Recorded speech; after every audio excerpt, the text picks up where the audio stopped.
نيمه پایلوبې ته د افغانستان د لارموندنې په مناسبت هېواد کې جشنونه او د خوږو ویش. بالاخره له څو کلن ستړي مزل او خوارۍ وروسته افغان ملي لوبډلې په روان شل اوریز نړیوال جام کې د په زړه پورو لوبو په کولو سره د لومړي ځل لپاره نیمه پایلوبې ته لار پیدا کړه.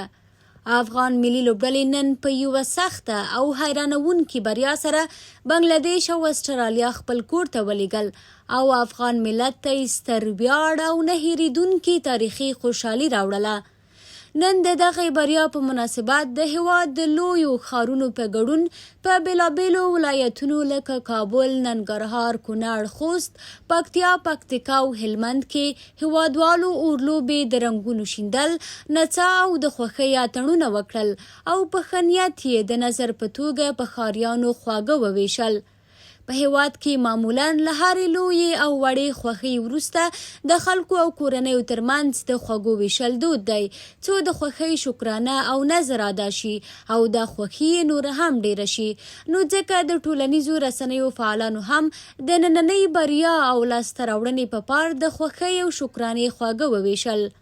بل لور د ځوانانو ترڅنګ په خواله رسنیو کې د افغان نجونو ترمنځ هم د بریا ګرمه نمانځنه وشوه او په هرو 10 نجونو کې د 8 یا 9 نجونو د خواله رسنیو د مخې عکس یا پروفایل د کرکټ لوبغاړو نیولی دی. په ورته مهال یو شمېر کورنیو بیا نننۍ بریا په خپلو منځونو کې د کیکونو په پرې کولو او د میلو په جوړولو سره ونمانځله. هېوادوال وایي نن ورته له اختر هم ستره د خوښۍ ورځ وه. ډیریو له خوښۍ وژړل، د شکرانې سجدې او لمونځونه یې ادا کړل او د افغانستان د نورو بریاوو دعاوې یې وکړې.